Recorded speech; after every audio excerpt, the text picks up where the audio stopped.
grab a seat to the bar and join us for another episode of McAnally's Pubcast, a podcast exploring the fun and fantastical mind of Jim Butcher's The Dresden Files series.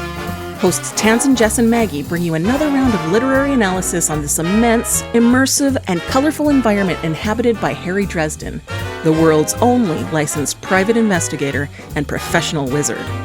Join an active and engaged community of new and die-hard dedicated fans focused on the fabulous themes, theories, characters, context, lore, and more. This is McAnally's Dresden Files Pubcast, brought to you by Free Flow Rambling. Conjure by it at your own risk.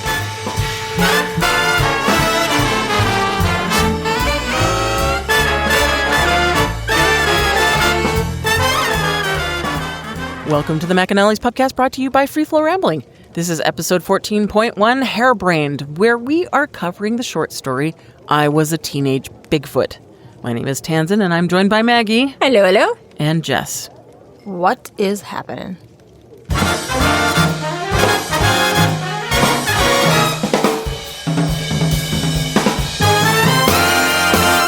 Thank you so much to our Patreon subscribers for your generous support. It's people like you who help us keep doing what we're doing.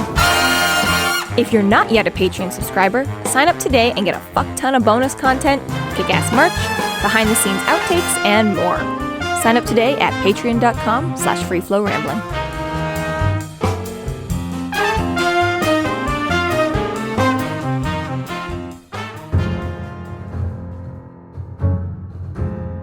Harry Dresden pranks some high-tech monster seekers and attempts to save a friend's son whose life energy is slowly being drained by an unknown adversary. Hello, everyone. Thank you so much for the patience these last couple months. Unfortunately, life took as many shots as it could at us, and it took a while to get back to normal, but alas, we have returned. Some very amazing news came in while we were gone, and while I'm sure most of you have heard, for those who haven't, 12 months has officially been finished and sent to the editors. Yay! What? Which I won't be able to read for at least 10 years. Not at this rate. Speaking of new content, as we cover the next couple of things here, I Am a Teenage Bigfoot, War Cry, and Something Borrowed, I think it's important to notice that some of this is new content to both Mom and Tansenn. So that's very, very exciting for us. Very. Also, while we were gone, we were still posting on our Patreon new episodes of The Necromancer by Jonathan L. Howard. If you're interested in that, those are still going up. We're about to enter the first, or we are already posting into the first book. You're about to hear an intro and episode we recorded several months ago, so excuse us if we repeat ourselves. Might be a good time to mention that Tansenn's head exploded, so she's not going to be really participating in this episode. Hopefully she will join us again for the next one. If her head is unexploded by then, but just so you all know. We shall see. Yeah.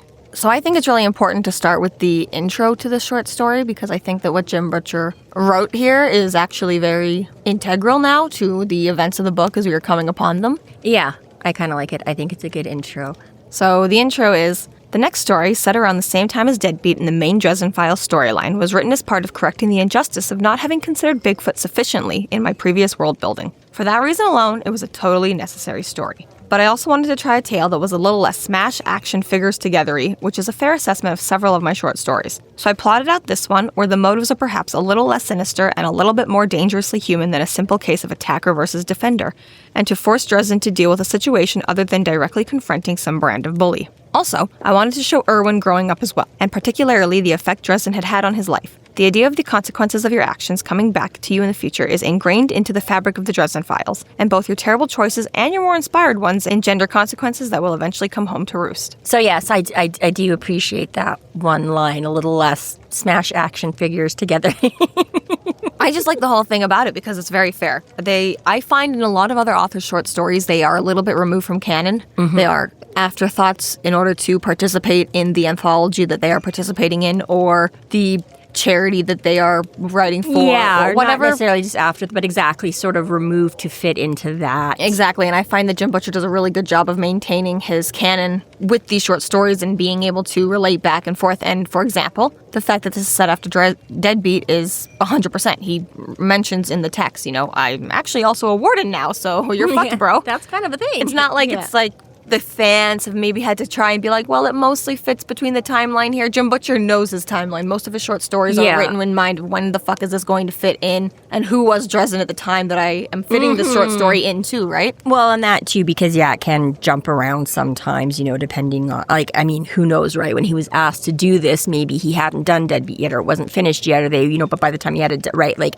that's the thing, right? And sometimes that just is what it is, like you say with stories. But yeah, it's nice that he is aware and he tries to, exactly. Because there's other authors that, they maybe are writing a short story that fits into their books 20 years ago, but they're still writing their characters as though they're the super powered up version that they are in the later books. And it's like, okay, but you wrote this short story when he should have been lower power, and you forgot that he was lower power back then. And you're writing him the way you write him now, and it's like he doesn't have these things. Or, you mention his wife, and he hasn't been married yet at the time you're setting this short story, or vice versa. Yeah, whatever. Exactly right. They almost set them as standalones or AUs of their own, sort of, and it's like, okay, well, I get that, you had to smush them around a little bit to get them to fit into the box you were asked to write for, but like you say, it's well, and just like you say, the general continuity. Exactly. We make jokes about that people do, continuities for wusses and blah blah blah and this and that, but it's like, it's nice when exactly it's not just the fans being feral about picking up on the small details. It's like,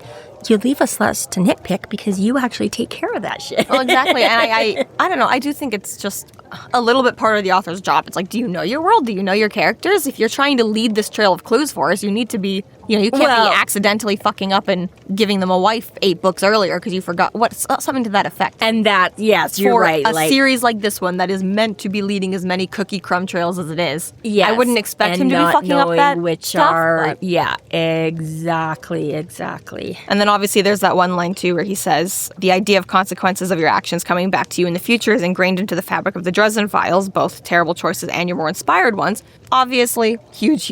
And it is nice to get this little comeback to be like, hi, Erwin, how has life been with you since the last time we met? You know what? Things are doing better because you told me, showed me I could stand up for myself and I don't have to be picked on, and just because I'm a nice guy, I don't have to be walked all over and whatever. Exactly, right? Like you say, it's not just all about the terrible consequences and all the shit raining down. It's, when he makes good choices around good people, then it's nice to see, like you say, the ones that aren't, in the eye of the storm, right? Like, It doesn't matter what good choices Murphy makes. It doesn't matter what good choices Thomas makes. It doesn't matter what good choices Dresden makes. Obviously, there's going to be all kinds of shit raining down on them at any given moment because they're in the thick of things and have to deal with that, right? But like you say, the people with the quote-unquote normal, ordinary lives, it's like, hey, you can be a good influence, a good role model, and, just be like, hey.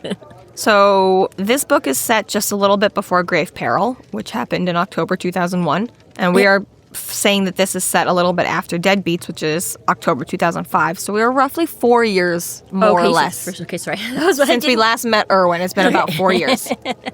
So. I didn't hear the first part of that, and you're like, this is set before Grave. I'm like, you just said it was... Okay, so yes, the first story. Yes, B is for Bigfoot. So let's look in on little Erwin, and see what he's up to. First off, right off the bat, Harry's a dick.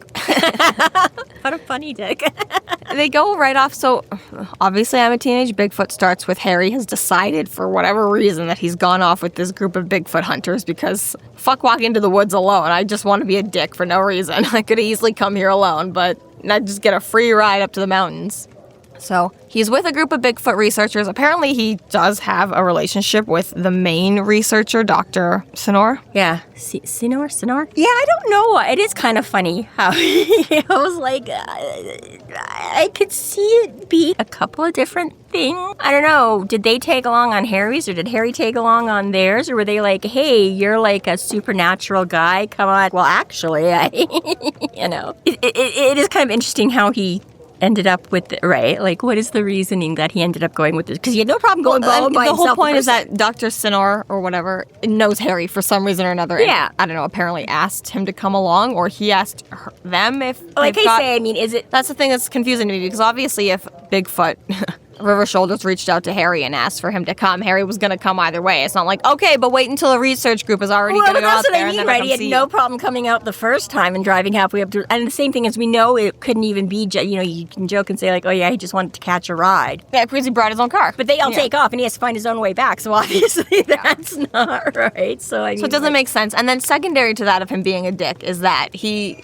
says, like, oh, none of their equipment was working. Oops, probably my bad. And I'm like, well, we know that you can rein that in if you really want to, bro. Ish, a little You've seen bit. it multiple times now in the series, and when he's needed to, okay? We had it A, when he was on the Larry Fowler show. We had it A, when he was trying to defuse the bomb shit in the children's, Mavra's Red Cross. Yeah, the Red Cross building. Yeah. We had it when you were trying to, like, let Butters do some GPS Mojo Jojo.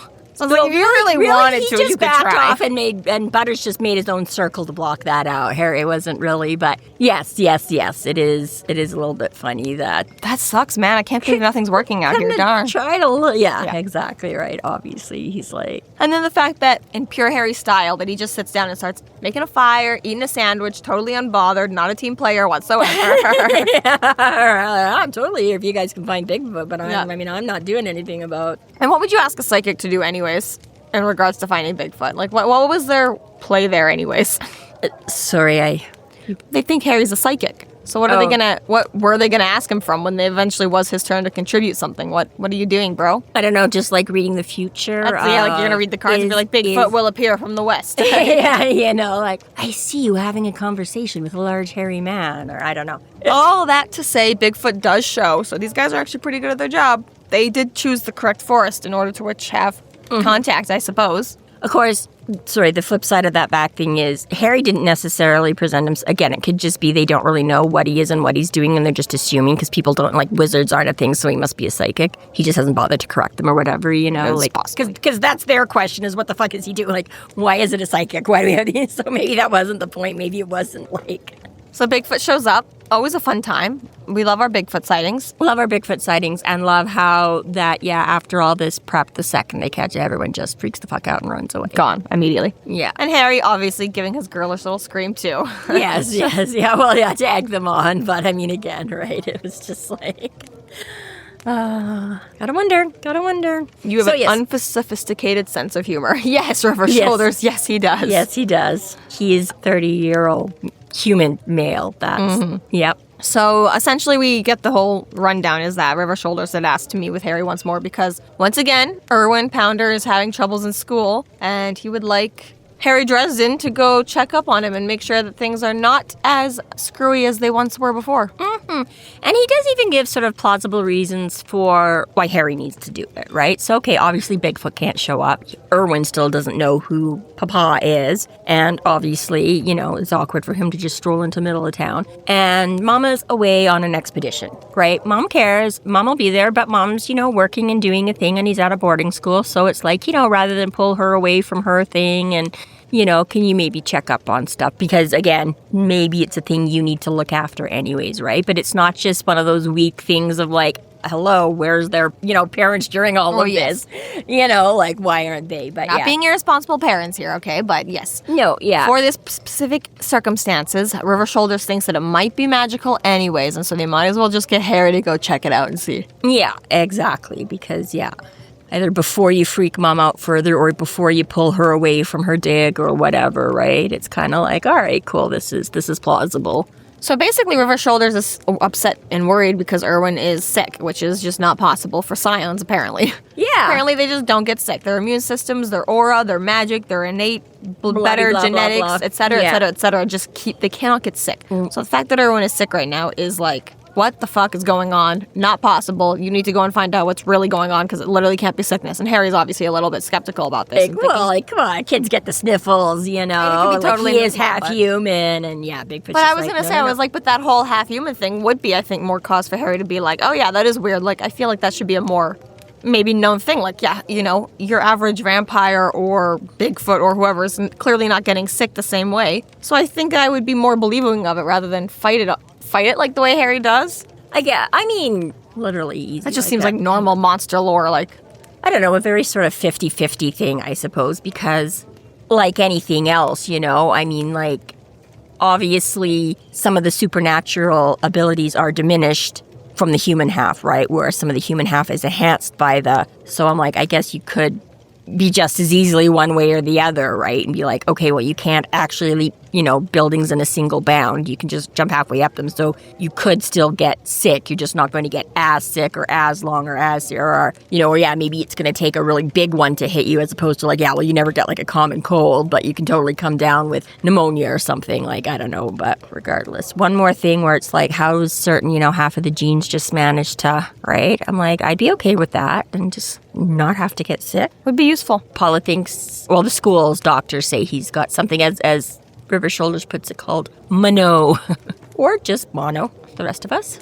Which, okay, Erwin, what did we just say, junior high-ish now? Who have you been smooching, Erwin? Irresponsible. Tisk, tisk, tisk. But also typically not deadly. You just get tired a lot. So Harry wonders why River Shoulders doesn't just go on down himself and figure it out on his own. You're his father. Why don't you just go ask the school why the fuck your son is sick? Well, I still haven't told him I'm his daddy. Oh. Right. Okay. Don't you think you should? So, and again, this is interesting, right? Harry's again, as somebody that grew up with, parents being taken away and not having and not knowing, is I think it'd be pretty cool. I would want my dad to show up and be like, hey, I'm your dad. But again, he's I get it. It's slightly different circumstances, and whatever my opinions and feelings are, I don't have a right to make that choice. So... right? I can't blab that for if River Shoulders wants to keep that on the down low for now. That's his call, whether I think it's a good call or not. So all in all, that is to say that Erwin's boarding school is in Chicago, St. Mark's Academy for the Gifted and Talented. That's pretty convenient, though. I mean, it's nice that although then what did Harry have to come all the way out for? You could have just stayed in Chicago. Just couldn't this be a phone call, man? Right. I feel like this could have been an email, Bigfoot. He's old school, okay? If you don't talk over a fire and share a cigar. Send me some smoke signals, man. I could have Bob translate that shit. Come on. Yes, at least he doesn't have to go hopscotching all over the country. He just has to pop back to Chicago. Yeah, just a little bit of a drive out the city. Just a little bit of a drive. Bigfoot's already, instead of handing him big chunks of gold nuggets now, he's already got his retainer in his bank, and he's granted him the power of a turnkey. Power of attorney, maybe. Much better. I'm turnkeys are usually not a good thing. I think you don't want Harry to be a turnkey. Or is that just a turncoat?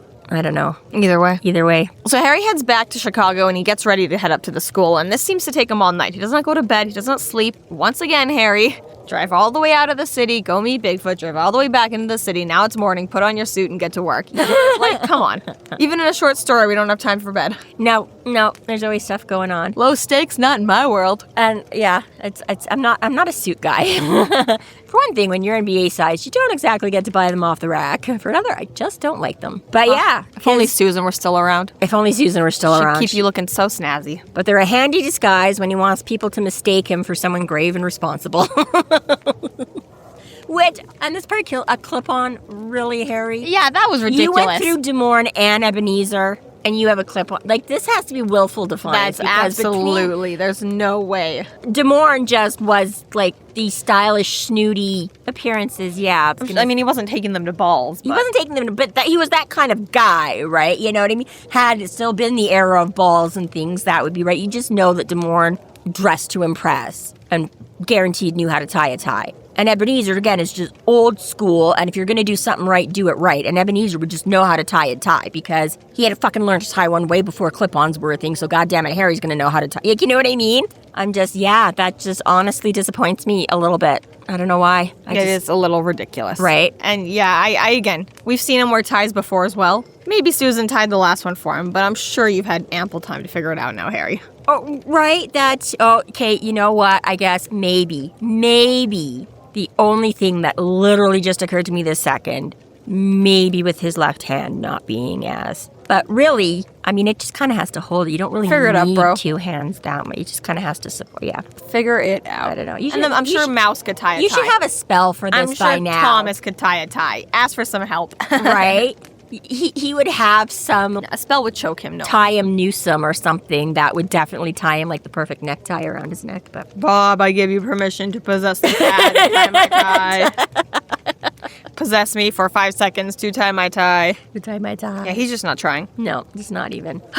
So yes, he puts on his fancy suit, his clip-on tie, and heads to the fancy boarding school. And this is what's funny to me. When he gets there, he gives us both his ID and an investigator's license, which means he's like, that's just automatically a threat right away. Like, I want you to know, I'm not just like a family friend. I'm not just like, I want you to know I am an investigator. I have been given power of attorney. Yeah, and I'm not just, the godfather, the best friend, the next door That's what I'm saying. I was like, you could play this off as like, oh, I'm like his uncle. Yeah. I just want to come and see the kids since mom's out of town. He's fully just like, here's my investigator license, okay? I'm looking at you. I'm looking into you. I'm looking at this whole school. I want you to know why I'm here. Yeah, and I have all the power to do all the things. I mean, I'm sure he's just being, considerate and forthright. He just wouldn't have to, any little hiccups afterwards. Just, here's my ID, dude. Yeah, put all my cards on the table like a totally respectable, normal guy. Yeah.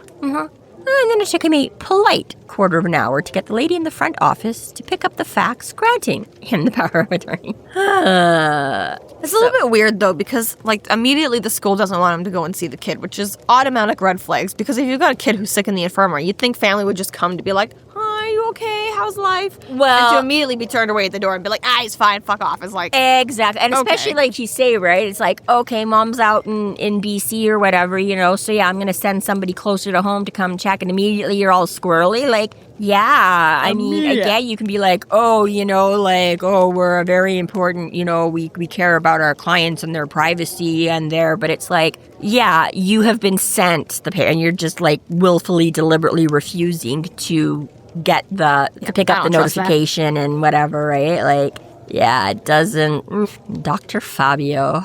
Luckily for Harry, he is a little bit of a bully himself.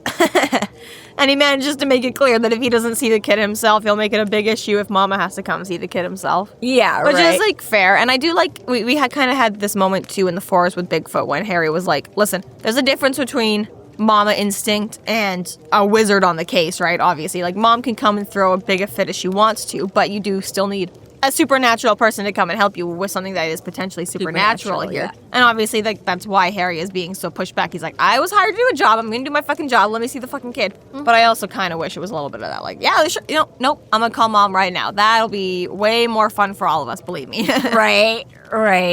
And again, she can wrestle a Sasquatch, among other things. But again, right, you gotta love, the bureaucracy, whatever, of, this kind of a thing, right? That exactly. It's like they get a PI to show up and they're like, we don't really, but, I'm like, hey, I will get Mom down here and you will look bad to your other parents and your investors and that's just not acceptable. Yeah. You know what I mean, right? Like, yeah, forget all the rest of it, but it's just like, no, we're gonna hit you in the pocketbook where it hurts. Imagine a world where Harry's presenting himself as the rational, in control one. Right? Like you said, you want to deal with me, man. When I need to make people believe I'm actually serious. Okay, I love Nurse Jen. She's got the perfect wit back and forth with Harry. Oh, immediately, hello, nurse. Hello, nurse. Oh, gee, Yakko. Great. I can't think of a sexier first impression than a man quoting Yakko and Wacko Warner. Harry, me neither. Clearly. Right. And then there's him again, Harry Dresden, PI. He's very clear about why he's here. He wants everyone to know, I am suspicious of the events going on here. I am your enemy right now. I want everyone to know whose side I'm on. I just think it's a level of directness we don't normally see from him because he normally takes a little bit of that normally back. Has to be, a little more brought back to middle more. I'm not, either A, everyone already knows who I am and it's Wizard. They don't give a shit that I'm a PI. Or B, I'm working under Murphy, so I just let her take head and she can introduce me however the fuck she wants. Right, like consultant or exactly, whatever. But this is we rarely see him as an actual PI in the books when he's actually just doing his job. Straight up, outside of anyone else. You're right, yeah, because you're right. Even when he gets hired, half the time it's supernatural cases, and like you say, yeah, it's the wizard that stands out before the PI. Yeah. So yes, it is very nice to see just the straight up.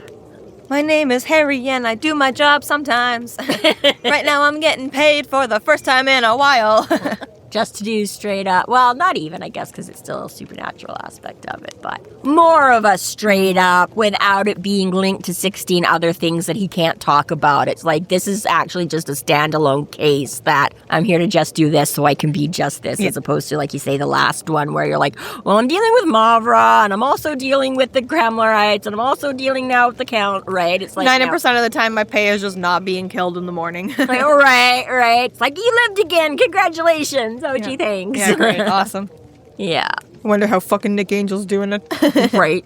So again, the other reason we like Nurse Jen is she's legit concerned for Erwin. She doesn't give a crap about the politics and the bureaucracy and the name of the school and da-da-da-da-da. You know, she's like, yeah, this kid is sick. It doesn't seem right. And I don't like that they're not talking to mom, right? Like, yeah, she wanted to get tested, wanted to do this, but because Which is fair. I mean, the way you're going to hire a teacher and the way you're going to hire a nurse are two different avenues, right? I'm sure a teacher might be applying to a boarding school for more prestige or pay or different level, but a nurse is probably just looking for any fucking nurse job and is like, I don't care what kind of infirmary it is, right? I'm here to take care of sick people. Exactly. And again, while I don't usually work in hospitals that deny family, like well, exactly, right? So yeah, it again gives you that, like, you're like, okay, you know, this is going to be like Harry's ally through this, because I'm like, her and Harry are getting along, and then obviously she's teen kid, so you're like, all right, cool. We get eyes on Erwin finally, and he's still a little bit of that scrawny kid that we knew him as beforehand. He's a little bit older, a little bit bigger. Yeah, so 14, so depending on like grade 9, grade 10. Mm-hmm. But, I mean, according to Harry, fucking dude looks like shit. He looks like shit. He's already over 6 feet. I'd say he's more like grade 8, grade 9. Well, he says he's 14, though. Yes, I know. Grade 10 is like 16. Well, yeah, okay, I guess if most of you finish at 18. So yes, 14, a little bit over 6 feet already, though, but still scrawny, so he's not done growing and he hasn't filled out yet. Go figure. Well, and Harry says he looks a little bit like shit. He does look sick. He does look weak. He does look, you know, pale and da-da-da. But I do like this moment when Harry goes over to him and, you know, Erwin wakes up enough to talk to him and he recognizes Harry. So either A, that one stunt 4 years ago was just so impressionable that he's like, I'm not going to forget Harry or be alarmed when he randomly shows up again. Or B, Harry was maybe keeping, you know, the occasional hey, hi, hello over the years since then. Right, that he is. And I mean, honestly, considering it has only been, you know, I mean, if Erwin had been 4 years old, okay, but he was like, you know, you say 10-ish. 10, 11 years old in the other one, right? So, I mean, definitely old enough. And I mean, again, Harry makes an impression. Again, not a lot of NBA-sized guys running around in, you know, which I get. I don't know that I would be, you know, immediately not shy with an adult I met once 4 years ago who was my janitor. Well, yeah, there's that. And who may not understand, I mean, as far as we're aware, because Erwin does not know about his Bigfoot father. Erwin does not know about the supernatural at all. Harry didn't tell him at the time when he was fighting with those kids and gym teacher were just and stuff. Bullies. Yeah, he told the gym teacher to knock it off, but didn't. Exactly, right? So it's for all intents and purposes, as far as we're aware, Erwin still doesn't know about the supernatural, so it might not be stuck in his head so much. He's like, oh yeah, I once had a janitor that like helped me out with some bullies. He was a really nice guy. And then 4 years later, you're just immediately like, oh hey Harry, it's not weird at all that you're here as the janitor from my school. Yeah, Which is why I think there's somewhat of a like, Harry's maybe checked in over the years and been on the fringes of a family friend a little bit to be a little bit more comforting and not weird that the janitor's just suddenly here on behalf of your mom 4 years later out of the blue nowhere. Maybe, or who knows, maybe at the end of that they were kind of like, well, okay, he wasn't the janitor, you know, we sent him there to check up on you, or he's, you know, whatever, where again it might have, but yes, you're right that it obviously made some kind of impression for him to just be like, yeah, like glad to see this little, I don't know, semi-hero back again or whatever, as opposed to, like you say, being like shy or weirded out or whatever. But yeah, it's like, heard you were sick, mom asked me to stop by. So he's like, yeah, that's what I get for staying in Chicago instead of going to British Columbia, right? Always pick Canada, Erwin. Just let that be the takeaway from this. Always pick Canada. Yeah, so he thinks, he's like, I'm fine, I'm just tired. Like, it's normal. Kids get sick, kids get mono. Like, Erwin is really just like, everybody quit fussing over me, quit making such a big deal. I'm just, honestly, I just need to catch a nap. And then we find out from Jen that Fabio is doing all the communication between mom and the school. There is no nurse to anyone. She isn't getting to give updates and raise her concerns, and exactly. So she thinks the mono is, everything shows mono. It could be, but an every now and extreme again, case. It could be an extreme case, right? So she's like, and that would require more tests done, which Fabio's not allowing because we don't have the money and the budget and the blah, blah, blah. And I feel like a dead kid is way worse for your school's reputation than going a little over budget, bro. Right. I mean, I understand, you know, denying more chalk or whatever, but... But, well, exactly. Like, this is the thing, right? She's like, it's possible he does just have a really extreme case, and that's all it is, and he will come out of it. But that's what she's saying, right? She's like, they all point, but it doesn't seem quite right. Something seems a little hinky. Again, for somebody that otherwise has been perfectly healthy up until now, somebody who's never had even the sniffles, and now you go from, like one extreme to the other. So not only is it just not a normal case, but to suddenly get sick and suddenly get like the worst possible case, and then and it's not even so much like just the cop, because exactly, if they called mom would be like, yeah, no problem, pay for the, you know what I mean? I mean, like, again, you'd have to, they have their insurance and their whatever. I can't imagine a huge amount of this, cost would fall under the school, other than maybe in the interim of like, hey, we're going to do it now, and but you know what I mean? But again, even that I can't see, because I mean, again, how it works here and stuff like that is they're still going to check you in under your own healthcare number and blah, blah, blah, blah, blah. Yeah. So it's not like anybody else should really be incurring those costs or whatever. And then, like you say, if the school themselves are performing the tests or whatever, well, some of that you would think would be in their budget for that. I mean, again, I'm going to say, they should have the kids' medical. I mean, I'm sure a boarding school is not taking a kid on that doesn't have health insurance anyways, because they probably would already want you like, oh, you're abandoning your kid here, they better have health insurance. Well, that too, right? And you're going to have all of you. If you can afford boarding school, you can afford your insurance. And exactly, right? We've got mom's credit card on file if we need to. Yeah, and like you say, you can't just arbitrarily start running this, that, and the other thing. But yeah, like you say, right? And this is the thing, right? She's like, it's not like mom is completely unreachable, right? It might not be as convenient. She can't come in, but obviously they can get communication back and forth. She's like, there's no reason that the nurse can't be like, hey, this is what I think. I want to do more tests. And mom be like, yeah, okay, sure, no problem. You know what I mean? It's not like they're like, well, she's at the bottom of the ocean and we won't find out for 10 days. We can't just assume that she'd want us to. It's like, no, you can fucking ask her and she'll let you know by tomorrow. Very simple. Very simple. This is not out in the middle of nowhere, completely unreachable. It's only slightly more awkward. So, yeah, so even all of that, right? But it's okay. Harry has power of attorney now. Don't even have to call mom. He's just going to be in charge now, That's right. Yeah, it just doesn't look good. It's not make sense. But yeah, do the test. He does say do the tests. And this was the only thing I found slightly interesting was he said, assuming the kid is willing. Which I'm like, I guess fair, but at the same time, I'm like, well, he is still a minor. And I'm like, if that was me, I would have been like, fuck you, you're not sticking a needle in me, and I would have died. Well, no, you need to get the fucking blood test done and diagnose what's wrong with you. 14 is a little bit old enough to start getting that sort of like body autonomy and being like, oh, yes and no. But at the same time, yeah, I'm like, the whole point. Your parents is like, yeah, you're getting your shots today, dumbass. Like is that, yeah, you maybe don't have the rush. So, I mean, again, maybe we're reading too much into it or something like that. You know what I mean? Maybe it's not. But yeah, that was. I mean, obviously, it's there to make Harry seem like a good guy, being like, oh, don't like hold him down and take his blood. Obviously, let him be like chill with it beforehand. But yeah, it is a little bit funny. Yeah, or even if you just could have been. Wait till he's asleep. Make sure you explain it to him and he knows what's going on or something. Even, but yeah, it's just a little bit funny. Like, assuming he's okay with it, and I'm like, it doesn't fucking. Yeah, but yes, as it turns out, obviously, Erwin's like, yeah, cool, dude. So, but there is one moment in here too where Harry has a second of hesitation before they take the blood, because he's like, wait a second, he's not a human. What does that mean when you take the blood? And I do like Jim Butcher's interpretation or explanation here is that, well, you know what? Scions have been around as long as human history has been around. If we were going to be like figuring it out already, we probably would have done it by now. If this was easy to come up on a basic mono test, then yeah. Which, fair enough. That is a convenient explanation. Although, I guess it could very slightly be like, well, none of them ever get sick, none of them have ever had reasons to have. But yes, one would assume that over the course of history, exactly, there are. I mean, even just like blood donors, right? I mean, Erwin seems like a real stand-up guy. He totally seems like the kind of guy who would be like, I will donate blood to, and yeah, somebody would be like, what the fuck is this?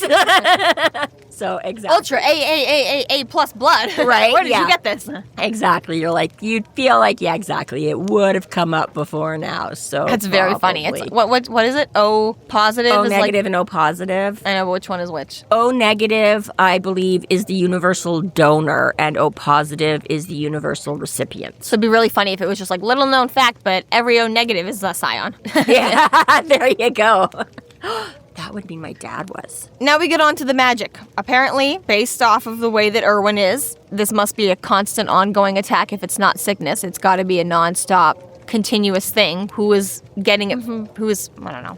Well, sorry, just to back up a little bit here. So when they're doing that, and he actually has this little conversation with with Erwin about, like, how's life? And he's like, any more bullying? And he's like, no, not really. He's like, though they don't use their fists for that here. I mean, there's a lot more of them. He's like, yeah, that's what they call civilization. He's like, it's still better than the alternative. Yeah. I'm like, you know what? It's kind of like, it's true, right? We just find a nicer way or different ways or less obvious ways of, But, I like that Erwin's getting it too. And he's like, one thing. So he's like, you show them you're not afraid, they leave you alone. He's like, yeah, if you kind of stand up for yourself and don't let them, and that whole coward's coward anyways and stuff like that. So difference kind of goes a long way. Yeah.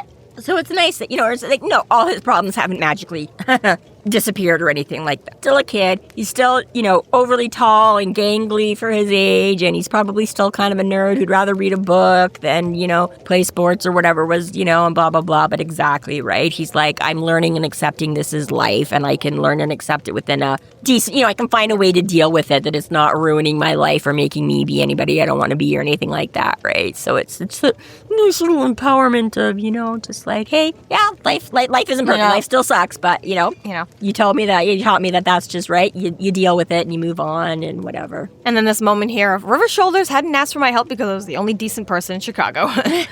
Fair enough. We are here for the wizard. Right. And then very cool spell we've never seen before. Pulls out some powdered quartz and some runic inscriptions. And then he waves them all over Erwin and starts doing shit. Not your normal blast and... What was it? Blast power action figure-y? Smash action figures together-y. It's weird to see Harry being an actual wizard. I know. Not a battled wizard. Yes, exactly right. With the subtlety and the, like you say, the spells and the runes and the dust and not just the fire and the sword and the stick.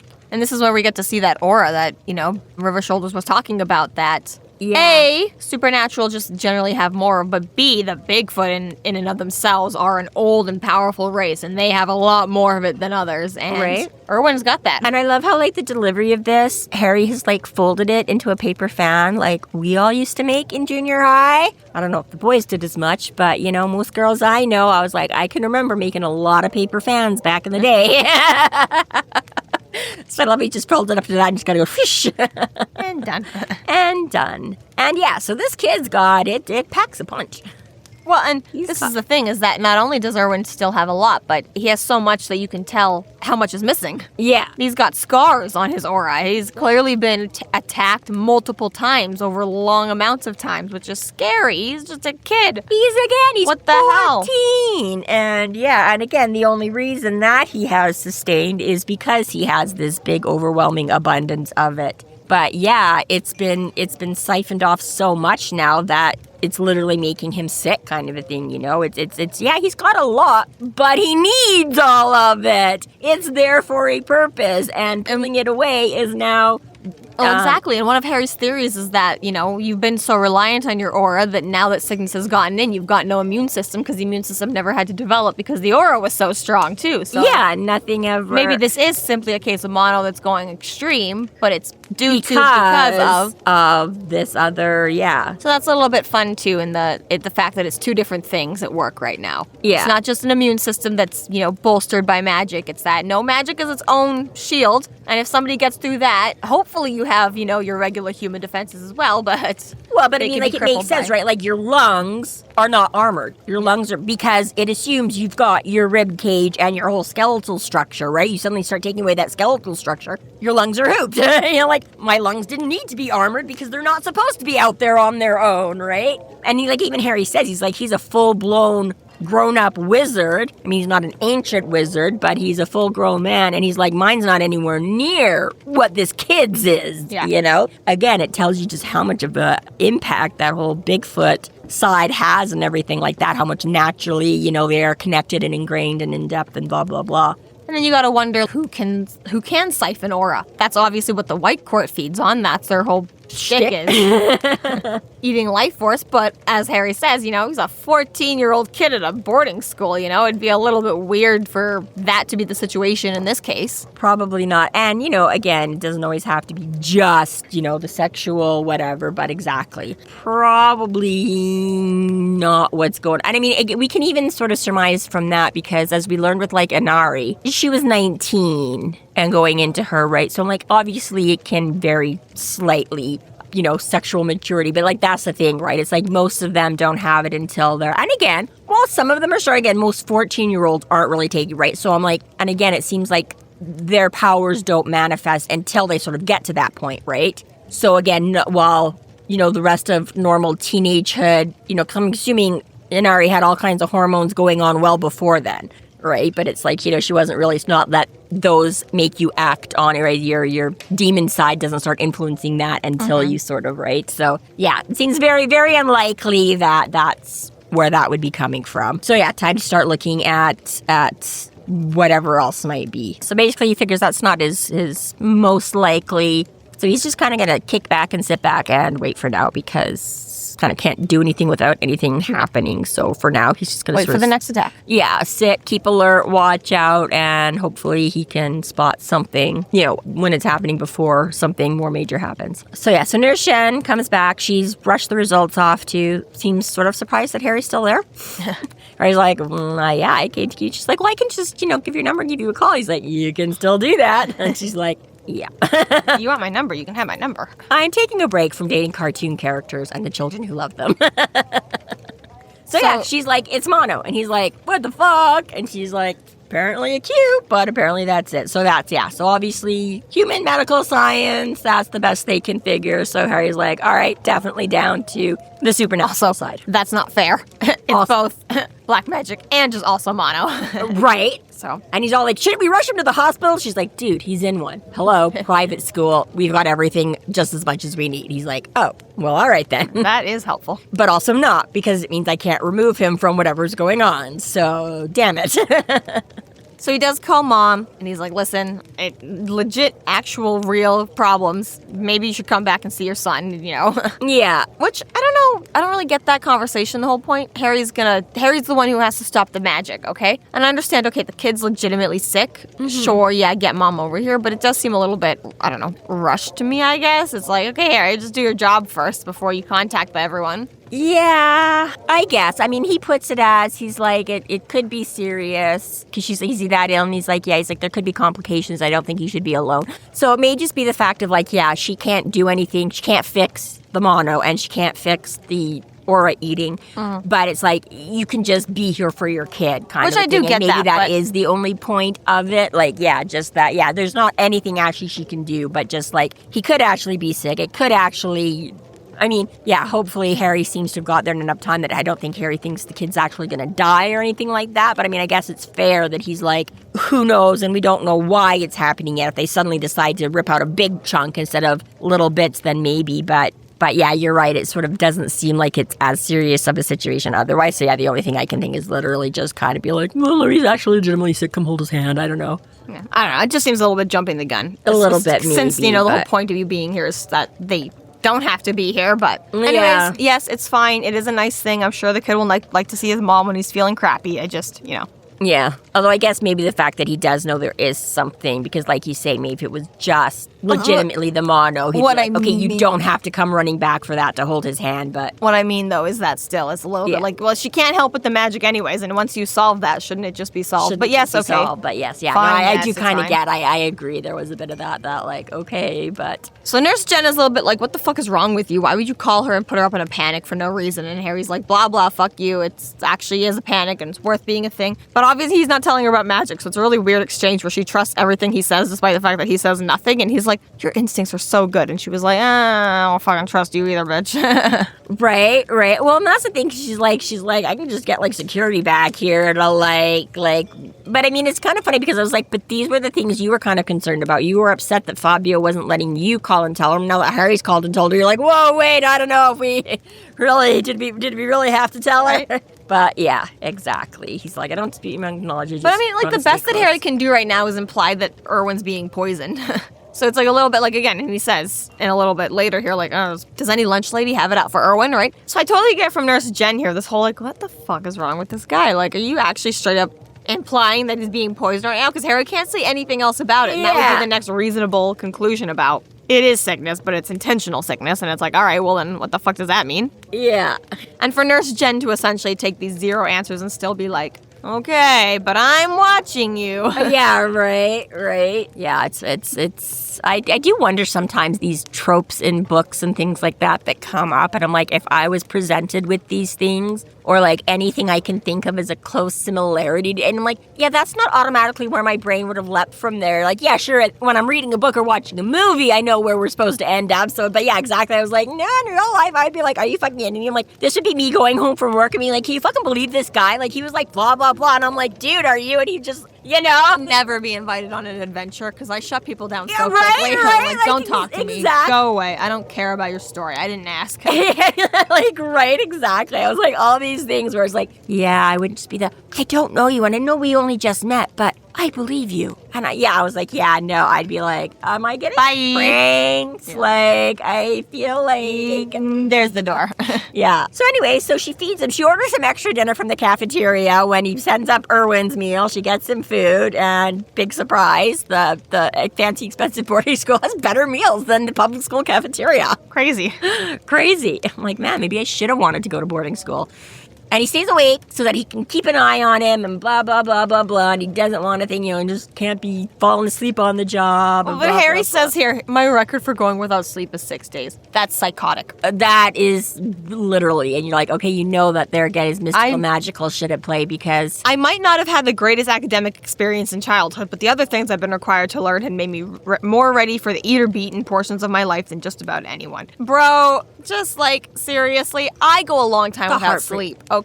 I think I'm pretty good at my 30 hours, okay? My 31st hour, I don't care where I am in the world, I'm asleep. Right. I do not ever make it to hour 31, ever. It literally, like, I've fallen asleep like in fields. I do not make it to hour 31. 6 days, and you think you could have gone longer? Just under without 6 days. drugs? You can't actually make it to 6 days. Yeah, it is insane. And you know people that put their lives in this man's hands. Well, and I'm thinking of that one like episode of House that I saw where the girl was like having trouble sleeping, and it had been like a few days, and they were like, yeah, blah blah blah, something like 6 days or 11 days or something. You're like yeah, it was like, dude, you're like borderline on I mean, they say like lack of sleep is equivalent to being drunk. They say that you are a danger to the road if you haven't slept more than 4 hours. Be worse than inebriation in certain states. Yeah, exactly, right. Like you say, I just don't think the human body is equipped to go through that. So I was like, this is definitely like his magical. I could buy 6 days, just under 6 days, if he was like the worst conditions of my life that I was pushed to, and I couldn't fall asleep because I had to keep. Which is every book we've read so far. No, I know, but like for whatever reason, like a Under Siege moment or Justin Dumorn not letting me sleep for whatever reason like that, I'm trying to think his training under Dumorn. And you think you could have gone longer? That's the part to me that is like, that's absolute bullshit. There's no fucking way. Like, we make fun of the fact that you go like 2-3 days without sleeping every book, but like 6 days and you think you could have gone longer. And now I also want to know, if those are the ones we're seeing, what the fuck were you working on that we don't know about? That's where what you were up for like under 6 or 7 days had to have been like zero mental, magical, physical exhaustion at all. Because we know just after like one book in, like you go 2 days exerting all your magical and being beat the shit on, and you're like, okay, I have to sleep immediately or I'm gonna die. This was some hardcore philanderer he was chasing down here that he's like, again, I can't take my eyes off him because I don't know when he's gonna step out next. When your nemesis is that snail.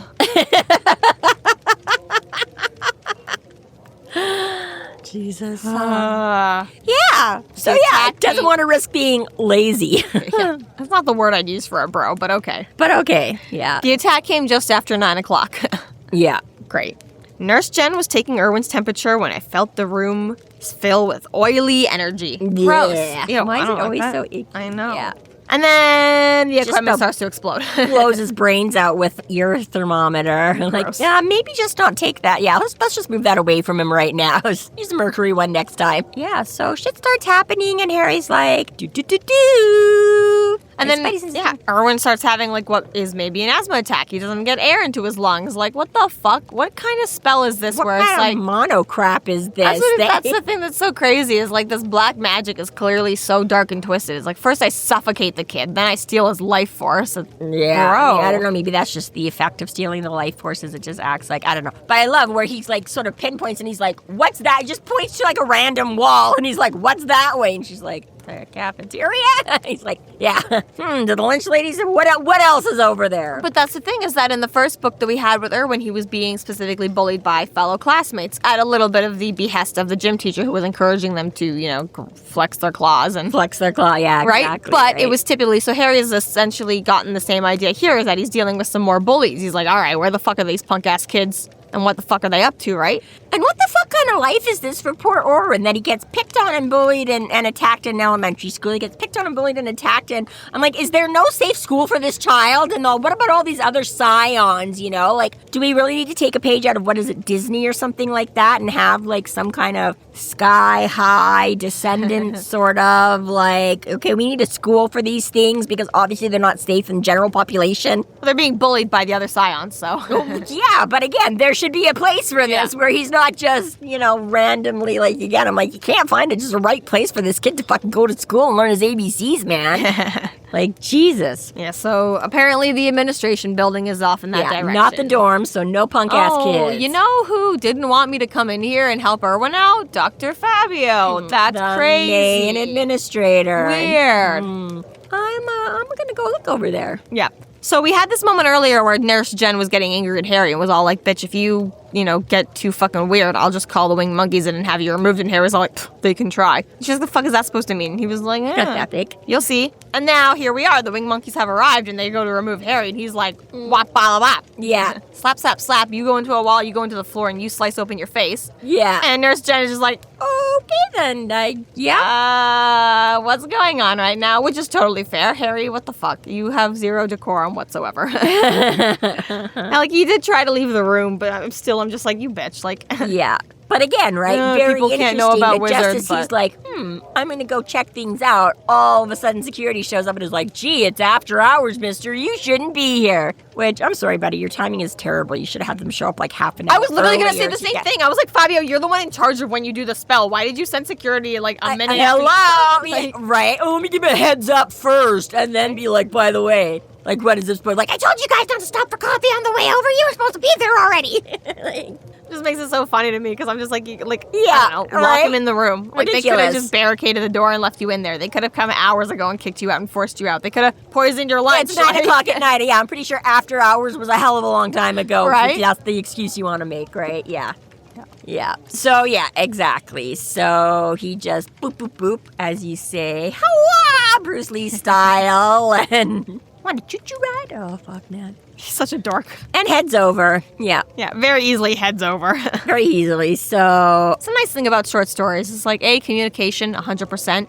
Efficiency in a fight, 100%. right. You're just, Harry's a lot more competent in short stories because it's like, you got to figure this out in like 300 words or less. So yeah, exactly right. It's like, I'm not stretching this shit out over 6 days. You got like 6 hours, so we're just gonna do this crap. So yeah, locked doors. Oops. Oh well. Boom. Exactly. Yeah, not worried about I've been- security alarms or anything at this point. Reading a lot of romance books lately, which is not my normal genre. And I noticed that. I know, but the very first book was like Gilmore Girls, apparently related, and I was like, well, now I have to read it. Okay, and so now well. I'm reading the rest of the story, Gotcha. the series. But anyways, point is that there was a Christmas short story, and I was like, whoa, all the characters are communicating right now. That's weird. They haven't done that for the first 8 books. But What? this is a short story. They only have like 100 pages to do amount of it. time to. Yeah. So now, like, Gilmore Girls related as in like they mention it or something, or Gilmore Girls related as in like The author made a Twilight reel was about based her off book of- using Gilmore Girls audio. I'm sorry? I had to read it. The author made a reel using Gilmore Girls audio, so then I had to read it. Gotcha. Okay. So she just like referenced it. It's not Basically. actually to do with Okay. That was my question. Is how does it Yes. relate? Okay. Or so do I. 50 Shades. That was the one that Twilight. was the fanfic of the Twilight. I was like, Twilight wasn't that, but yeah. Okay. Now he's angry.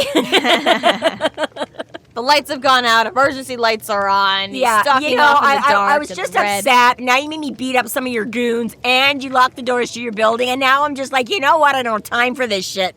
And yeah, and again, as you say, straight to the point, he walks in, and boom, there's just an altar. he doesn't have to go look behind the cupboard. He doesn't have to go into the next room. He doesn't have to look under the bed. It's just opens the... And again, what kind of jokey-ass kind of whatever that, you know, like... Dude, did you not watch Buffy? You don't fucking set up the altar in your office. Like, take that shit home or something. I don't know, but... Just weird. Oh, man, right? And like especially how weird, like, you're trying to get caught. You have a framed photo of Erwin on your desk and a framed photo of yourself next to him and then a bunch of fucking candles. It's like, bro, how are you going to explain this one? I have a picture of all my students in my office. I'm such a dedicated principal. I just rotate them on a daily basis. Yeah. Today, it's Erwin's day. Yeah, this is the student I like best today. Like, right? Like, just weird. Yeah, right. You're weird and you want to be caught for being a weirdo. Yeah, like, it makes you wonder. I'm like, every time I enter, like, a boss's office or like a pub, I'm just gonna be like, can you just open like this credenza you've got behind, I was like, oh, can you just open this like liquor cabinet you've got on the far wall, because I'm willing to bet there's a fucking shrine back there or something, because that's always the way it turns out. Liquor cabinet is never just a liquor cabinet. You got that bottle of scotch in your fucking desk drawer right there that you're chugging out of. Yeah. So immediately, blah, blah, blah. Well, I mean, yeah, Fabio clearly is like his life source, his presence, his everything is so much bigger than it had been this morning when Harry first showed up. So clearly this is like working for him. Whatever spell he's got going on, it's clearly working because, oh my God, hi, Fabio, you're so beautiful right now. Well, and he's also immediately like, I didn't do it, like he's no like big bad. He's immediately like, how did you find me? What, you know what I mean? And it's like, yeah, like he just like rolls over instantly. He doesn't like, he's no mastermind or whatever. And again, love Harry's little, let me demonstrate here. Smagged. Smag it. So all this to say, Harry was introducing himself as a PI beforehand because we didn't know that the wizard card was in play. Clearly, if we're doing spells, now I can give you my full resume again, and it's immediately wizard, white council, heck doctor. I'm even a warden these days, right? Oh shit. Oh. And again, this is a little bit more of the thank you, Jim Butcher, for keeping in line with your canon that you know that Harry is a warden in this moment. Just all of a sudden. And this is where it gets really, I mean, again, like you say, it's nice that it's not some big bad super duplicitous, oh my God, there's another thread. I mean, this is just pure inanity when you get down to it. Real stupidity. And he's like, Venator and blah, blah, blah, you were doing, and what is it? And he's like ready to take this guy down, and he's like, Rogaine didn't work. And Harry's like, the fuck? Excuse me?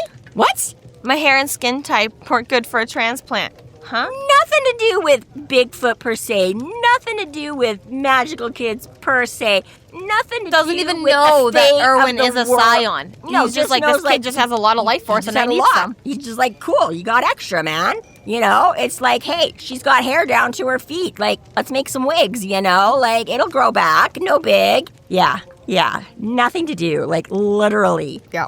And again, as he said, I was a Venator, one of the Venatorium broom, retired.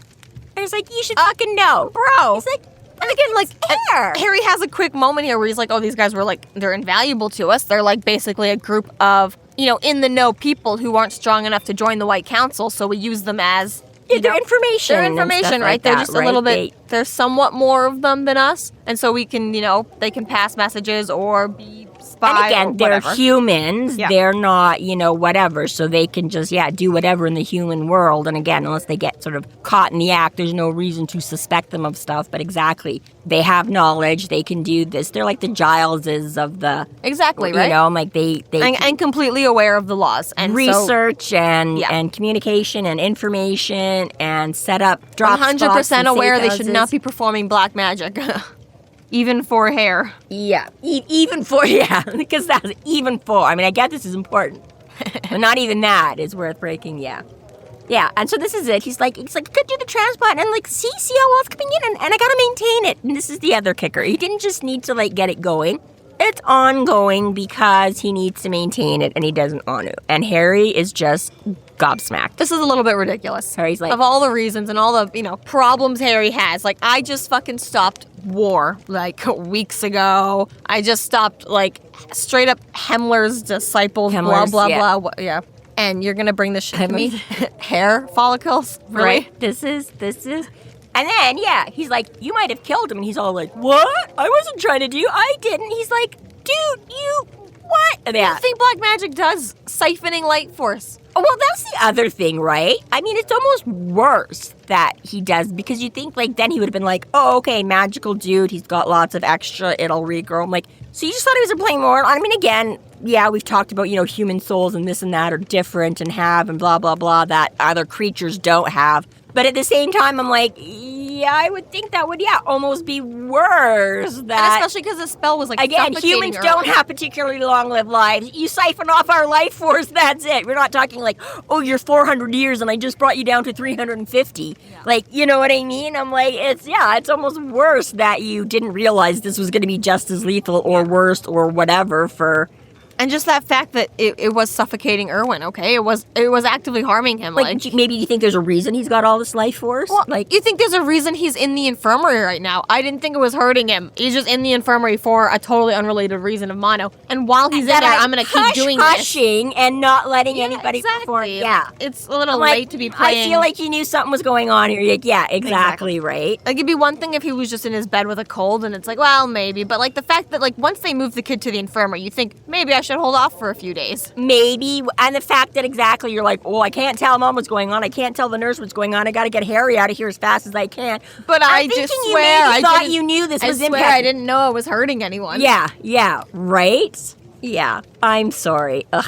That's one moment, though, where he's like, go tell the cops nothing's happening. That's the most suspicious shit for a cop, though. As soon as people are like, no, everything's fine. That's just immediately when cops are like, cool, so we're going to search the grounds now. Right? Yeah, exactly. A school full of children and everything's fine and you want us to leave immediately? Yeah, great. Yeah, we'll do that. Yeah. Immediately. Yeah, exactly. Like, oh, no problem, Miss Dial. Oh, okay, Mr. Fabio. Yeah, right. And then Harry really does let him off the hook because he's still a little anti-warden. He's like, I'm not turning you over to the wardens. And technically you haven't even broken a law yet because Erwin's still alive and I don't want to give you a chance to make Erwin die before I can act on this. Yeah. But if you so much as touch a goddamn Ouija board or tarot card, I will fucking end you, man. And that seems honestly way more fair than normally Harry is. Honestly. In some ways. I think normally he'd be a lot more of just like, yeah, you're dead now. Yeah.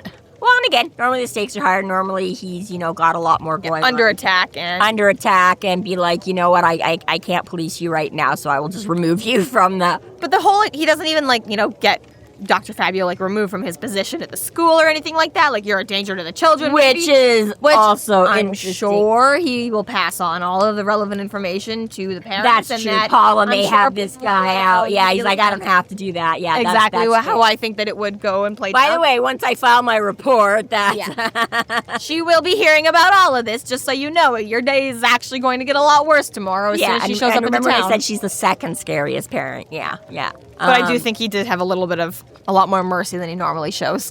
Yeah, and that, again, could be now because he has to answer to somebody, right? He is a warden now. He can't just fly by his, right? He can't make up the rules because it's like, no, I do have to, right? Same way as in these stories and any number of other, mystery stories you read where PIs have more flexibility than police because they're not, right? Or amateur sleuths because they're not bound by the same guidelines and whatever that police have to maintain and all this kind of stuff, right? So, yeah, Harry's now like, well, crap. Now I can't just willy-nilly go around, killing everybody in the thing because now I have to actually uphold and, be accountable more so for that. And I mean, in this particular case, too, he's not actually a supernatural monster as somebody who is just part of the Venatorium Bruorum. He is just a human, so that would definitely fall under the laws of magic, He's like, well, he was a vampire. I could kill him all I want. I swear he deserved it. Yeah. But yeah, and it is kind of interesting. So partly you're like, what? This is bullshit. But then, like you say, Harry does sort of rationalize or explain behind the scenes, right? Where he's like, I don't actually have anything I can nail him on. Yeah.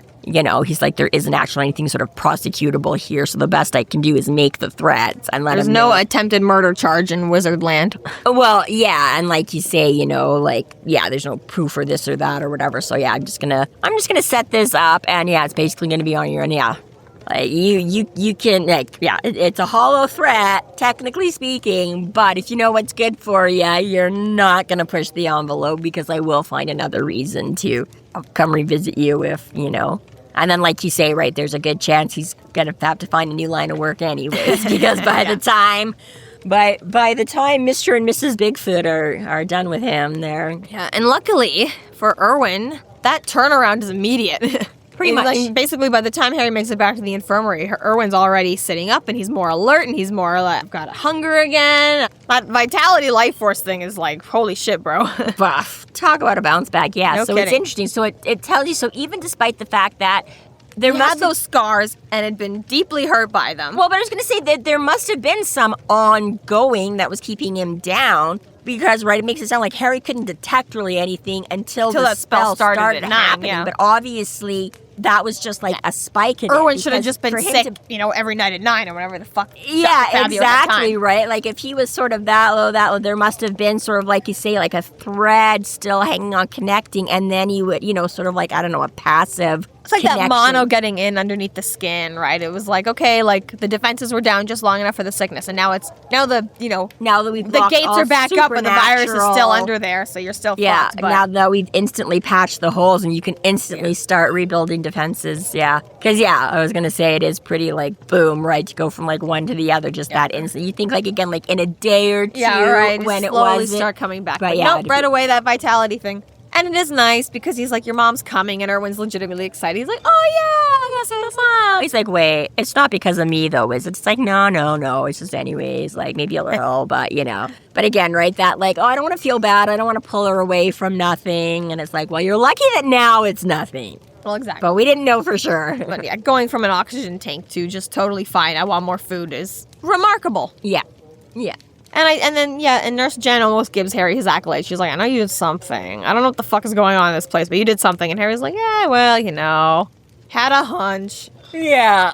She's like, oh, good. He's like, yeah, that's one hell of a sense of intuition you have, nurse. And I'm like, yeah, but it's still, I mean, intuition is all well and fine. That's the whole point of intuition is it's not hard knowledge fact, but it's still, I'm like, I don't know. She was a little bit weird in what she was and was not willing to. well, again, right? Like, when you try and Believe. actually, compare that to, like, a real life situation kind of thing. I'm like, is this why I never trust my instincts? Because stories will have me believe one thing, and real life looks at this, and I'm like, I don't know. Should I be going with the crazy-ass weird person, or should I be like, this is just not a normal That always thing to happens, do? though. Every time Harry makes a decisive deciison, I'm like, that's not the decisive decision I would have made. And he's like, it clearly was the only option. Like, it's not what I would have gone with as the only option, quite frankly. A lot of times I think I have an only option. It's about exact opposite of what you choose every time, Harry. Right. So, yeah, nonetheless. So, despite that, she's still not going out with him. Boo. Story of my life. Yeah. Finally, Harry gets to take a nap, too. So, yeah. This kid's got shitty luck. But we love you, Erwin. Love you, Erwin. We're glad you're doing okay. Yep, good to see you again. We're glad that you're happy to see Harry. That he's like, your bud. Yeah. Yay. Good friend, Harry I don't have a Dresden. dad, but I have this guy that pops in once every 4 years when I'm feeling like crap. Thanks, Harry. My mom's friend I'm almost Makes never up. allowed to see. Makes up for all the non-existent time the rest of my life. This concludes our episode 14.1, Hairbrained.